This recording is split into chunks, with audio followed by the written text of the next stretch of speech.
বিসমিল্লাহির রহমানির রহিম। Doctor Mosharraf foundation কলেজের মানবিক বিভাগের প্রথম বর্ষের সকল শিক্ষার্থীকে আমার অনলাইন ক্লাসে স্বাগতম জানাচ্ছি। আমি এ.কে.এম. হুমায়ুন কবির, সহকারী অধ্যাপক, ইসলামের ইতিহাস ও সংস্কৃতি। ইসলামের ইতিহাস ও সংস্কৃতি প্রথম পত্রের আজকের দ্বিতীয় অধ্যায় হযরত মুহাম্মদ সাল্লাল্লাহু আলাইহি ওয়াসাল্লামের আমরা মহানবীর নবুয়ত প্রাপ্তি সম্পর্কে বর্ণনা দিতে পারবো। গত ক্লাসে আমরা হযরত মুহাম্মদ সাল্লাল্লাহু আলাইহি ওয়াসাল্লাম বাল্য জীবন ও মক্কা জীবন আলোচনা করেছি। আজকে মক্কা জীবনের বাকি অংশ আলোচনা করে পরবর্তী প্রশ্ন আমরা হিজরতের কারণ ও গুরুত্ব সম্পর্কে আলোচনা করব। হযরত মুহাম্মদ সাল্লাল্লাহু আলাইহি ওয়াসাল্লামের নবুয়ত লাভ। হযরত মুহাম্মদ সাল্লাল্লাহু আলাইহি ওয়াসাল্লাম 40 বছর বয়সে নবুয়ত লাভ করেন। তাহলে আমরা যদি ফিক্সড করে ফেলি যে হযরত মুহাম্মদ সাল্লাল্লাহু আলাইহি ওয়াসাল্লামের জন্ম 570 খ্রিস্টাব্দে, তাহলে 40 বছর মানে 610 খ্রিস্টাব্দ। তাহলে 610 খ্রিস্টাব্দে তিনি নবুয়ত প্রাপ্ত হন এবং ইসলামের প্রচার শুরু করেন।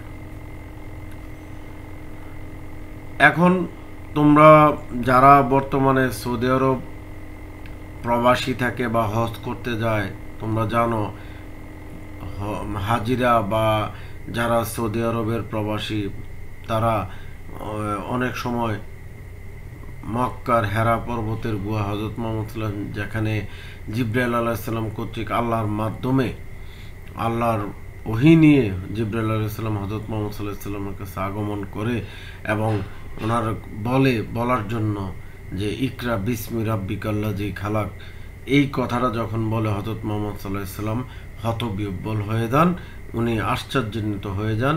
তিনি সেই হেরা পর্বতের গুহা থেকে খুব দ্রুত বেগে নেমে বিবি খাদিজার কাছে আসেন এবং তার কাছে এই ঘটনার কথা ব্যক্ত করেন। তখন তিনি হযরত মুহাম্মদ সাল্লাল্লাহু আলাইহি ওয়াসাল্লামকে অভয় দিয়ে তার চাচা নওফলের কাছে নিয়ে যায়। নওফল তাকে বলে যে তুমি সেই প্রতিশ্রুত শেষ নবী মুহাম্মদ, তোমার কাছে এটা আল্লাহর তরফ থেকে ওহী আসছে। তখন তিনি স্বাভাবিক হন। এইভাবে উনি নবুয়ত লাভ করলেন। কিন্তু নবুয়ত লাভ করার পর আমি নবুয়ত লাভের আগের হযরত মুহাম্মদ সাল্লাল্লাহু আলাইহি ওয়াসাল্লামের আলোচনায় বলেছি তিনি হিলফুল ফুজুল গঠন করেছেন, তিনি বিবি খাদিজার ব্যবসা দেখাশোনা করছেন, চাচা আবু তালেবের ব্যবসা দেখাশোনা করছেন। সবাই তাকে আলামিন বলতো, বিশ্বাস করত, আদর করত, স্নেহ করত। কিন্তু যখনই হযরত মুহাম্মদ সাল্লাল্লাহু আলাইহি ওয়াসাল্লাম নবুয়ত লাভ করলেন, নবুয়ত লাভ করার পর প্রথম 3 বছর তিনি গোপনে ইসলাম প্রচার করলেন। ইসলাম প্রচারের মূল মন্ত্র কি? লা ইলাহা ইল্লাল্লাহ মুহাম্মাদুর রাসূলুল্লাহ। এটা হলো মূল মন্ত্র।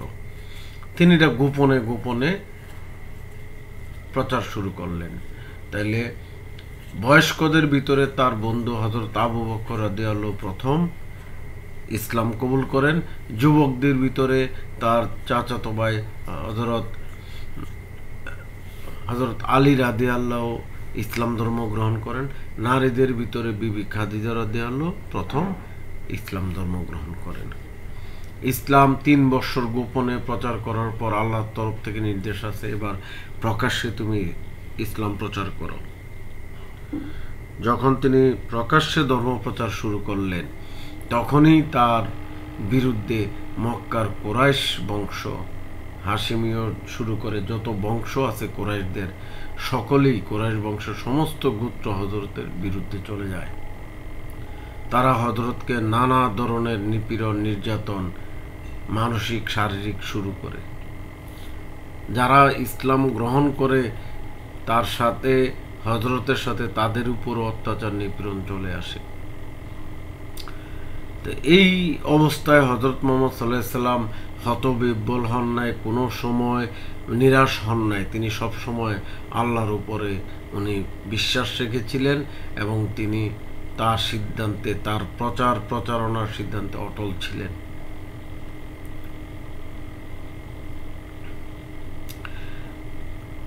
(615 খ্রিস্টাব্দে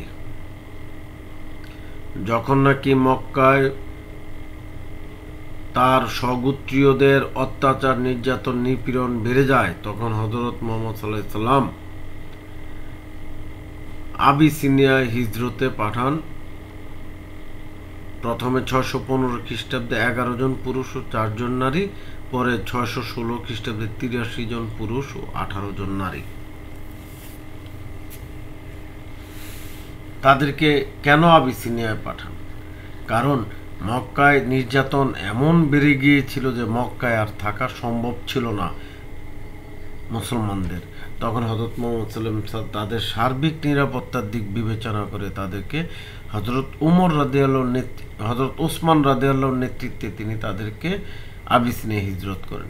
কুরাইশরা সেখানে গিয়েছিল, গিয়ে সেখানকার রাজাকে অনেক বোঝাতে চেয়েছিল যে মুসলমানরা নিগৃহীত, মুসলমানরা উচ্ছৃঙ্খল, মুসলমান তারা ভয়ঙ্কর, তাদেরকে যাতে আশ্রয় না দেয়, কিন্তু তখনকার আবিসিনিয়া রাজা তাদেরকে আশ্রয় দিয়েছিল। আবিসিনিয়া হিজরত করলেন শোয়েবে আবু তালেবের নির্বাসন, মানে হযরত মুহাম্মদ সাল্লাল্লাহু আলাইহি সাল্লাম এবং তার অনুসারীদেরকে এক ঘরে করা, মানে তাদের সাথে কেউ দেখা করতে পারবে না, তাদের সাথে কেউ কথা বলতে পারবে না, তাদেরকে কেউ কোনো সহযোগিতা করবে না, এমনভাবে নির্বাসনে দেওয়া হলো তাদেরকে। শোয়েবে আবু তালিব হলো একটা জায়গা, সেই জায়গায় তাদেরকে নির্বাসন দেওয়া হলো। পরবর্তীতে এই 616 খ্রিস্টাব্দে একটি মানে বিশেষ ঘটনা, হযরত মুহাম্মদ সাল্লাল্লাহু আলাইহি সাল্লাম আল্লাহর নিকট প্রার্থনা করেছিলেন যাতে হযরত ওমর রাদিয়াল্লাহু ইসলাম ধর্ম গ্রহণ করেন। এই উসমান রাদিয়াল্লাহু বা আবু বকর রাদিয়াল্লাহু, তারা যদিও খুব ব্যবসায়ী ছিলেন, কিন্তু তাদের একটা গ্রহণযোগ্যতা ছিল, কিন্তু ইসলামের যে শক্তি, সেই শক্তির উৎস শুরু হয়ে যায় যখন নাকি হযরত ওমর রাদিয়াল্লাহু ইসলাম গ্রহণ করেন। হযরত ওমর রাদিয়াল্লাহু, হযরত হামজা, তারা 616 খ্রিস্টাব্দে ইসলাম গ্রহণ করেন। আর ওমর রাদিয়াল্লাহু ইসলাম গ্রহণ করার পিছনে একটি চমৎকার কাহিনী আছে। তিনিও ইসলামের ঘোর শত্রু ছিলেন, কিন্তু তার বোন জামাই এবং বোন ইসলাম গ্রহণ করেছিলেন। তাকে বেদুইনরা বলে, ওরা সব বলে যে তোমার বোনে ইসলাম গ্রহণ করছে, তোমার বোন জামাই ইসলাম গ্রহণ করছে। তখন তার মাথা নষ্ট হয়ে যায়, তিনি খোলা তরবারি নিয়ে ছুটেন বোন এবং বোন জামাকে হত্যার জন্য। কিন্তু তাদের বাড়ির নিকট গিয়ে যখন কোরআন তেলাওয়াত শুনেন, তখন তিনি বিচলিত হয়ে যান এবং তাদের কাছে বলেন, তোমরা এই জিনিস কোথায় পেয়েছো, এই বাণী কোথায় পেয়েছো? তখন তারা রাসূল সাল্লাল্লাহু আলাইহি সাল্লামের কথা বললে তিনি রাসূল সাল্লাল্লাহু আলাইহি সাল্লামের কাছে আসে ইসলাম ধর্ম গ্রহণ করেন। এই অবস্থায় 619 খ্রিস্টাব্দে চাচা আবু তালিব এবং বিবি খাদিজা দুজনের মৃত্যু হয়। এই সময়টাকে 619 খ্রিস্টাব্দকে বলা হয় দুঃখের বৎসর। কারণ হযরত মুহাম্মদ সাল্লাল্লাহু আলাইহি সাল্লামের চাচা আবু তালিব ছিলেন হাশিমি গোত্রের প্রধান। তিনি যতদিন ছিলেন ততদিন হযরত মুহাম্মদ সাল্লাল্লাহু আলাইহি সাল্লামের উপরে কেউ হাত তোলেনি বা তাকে হত্যারও কেউ চিন্তা করেনি। আর বিবি খাদিজা ছিলেন তার সাথে ছায়ার মতন, তার একটা প্রবল শক্তি ছিলেন হযরত মুহাম্মদ সাল্লাল্লাহু আলাইহি সাল্লামের বিবি খাদিজা। তিনি যখন ইন্তেকাল করলেন, আবু তালেব ইন্তেকাল করলেন, তখন হযরত মুহাম্মদ সাল্লাল্লাহু আলাইহি সাল্লাম খুব ব্যথিত হন, মনে খুব কষ্ট পান, তিনি একটু হতাশ হন, নিরাশ হন। এই অবস্থায় তিনি তায়েফ গমন করেন। 619 খ্রিস্টাব্দে তিনি তায়েফ গমন করেন মক্কার লোকদের উপর বীতশ্রদ্ধ হয়ে, যেহেতু আপন বলতে কেউই নাই, তখন তিনি তায়েফ গমন করেন। আর তায়েফে গিয়ে কি হয় সেটা আমরা জানি, অনেকেই জানি, যারা জানি না তারা জানি। তায়েফের লোকজন তাকে পাগল বলে, হযরত মুহাম্মদ সাল্লাল্লাহু আলাইহি সাল্লামকে পাথর নিক্ষেপ করলে তার দুটি দাঁত পড়ে যায়। সেখান থেকে যখন তিনি আর থাকতে পারতেছেন না, ফিরে আসতেছেন, তখনই তিনি শুনতে পান যে কয়েকজন লোক তার জন্য অপেক্ষা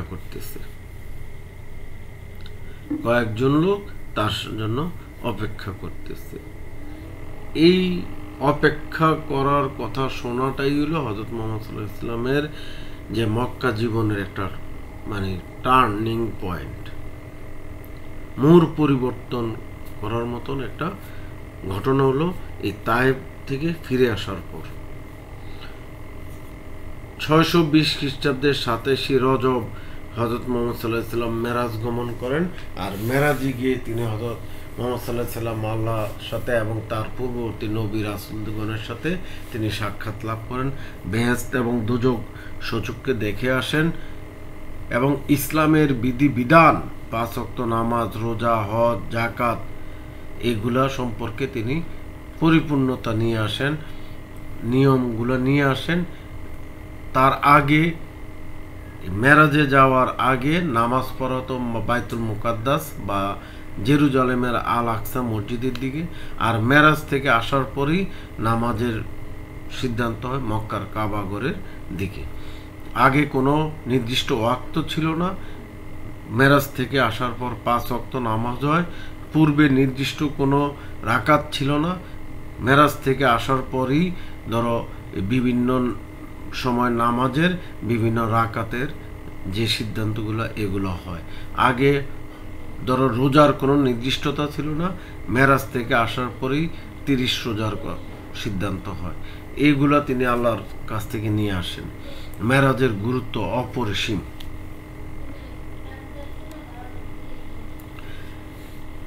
আল আকাবা শপথ, এই যে তায়েফ থেকে ফিরে আসার পথে তিনি শুনতে পান আল আকাবা নামক স্থানে কয়েকজন লোক ওনার সাথে সাক্ষাতের জন্য অপেক্ষা করতেছেন। হযরত আশান্বিত হন, তিনি আকাবা নামক স্থানে যান 620 খ্রিস্টাব্দে। খাজরাজ গোত্রের 6 জন লোক তার সাথে দেখা করেন এবং তার ইসলাম ধর্ম গ্রহণ করেন। কোথাকার? মদিনার। তখন মদিনার নাম ইয়াসরিব। ইয়াসরিবের খাজরাজ গোত্রের 6 জন লোক এসে ইসলাম গ্রহণ করে। 621 খ্রিস্টাব্দে খাজরাজ গোত্রের 4 জন এবং আউস গোত্রের 2 জন, এই 6 জন এসে আবার ইসলাম গ্রহণ করে। 622 খ্রিস্টাব্দে 73 জন পুরুষ এবং 2 জন মহিলা এসে ইসলাম গ্রহণ করে এবং তারা হযরতকে ইয়াসরিবে যাওয়ার জন্য অনুরোধ করে, কিন্তু রাসূল সাল্লাল্লাহু আলাইহি সাল্লাম বলেন এখনো তার ইয়াসরিবে যাওয়ার সময় হয় নাই। তখন তারা আবদার করলে তাহলে আমরা যে ইসলামের বিধিবিধান কার কাছ থেকে শিখব, জানব, এই ধরনের কথা বললে হযরত মুহাম্মদ সাল্লাল্লাহু আলাইহি সাল্লাম একজন সাহাবীকে তাদের সাথে দিয়ে দেন। ওই সাহাবী গিয়ে তাদেরকে ইসলামের রীতিনীতি শিক্ষা দিবে। মুসাব নামক একজন সাহাবী, ওই সাহাবীর নাম ছিল মুসাব। আজকে আমি এই পর্যন্তই আলোচনা করলাম হযরতের নবুয়ত লাভ এবং মক্কা জীবনের যে আলোচনা, নবুয়ত প্রাপ্তির পর থেকে যে আলোচনা, এই আলোচনা আমি আলোচনা করলাম। এই আলোচনার ভিতরে আমাদের খুবই গুরুত্বপূর্ণ জ্ঞানমূলক এবং অনুধাবনমূলক প্রশ্ন আছে।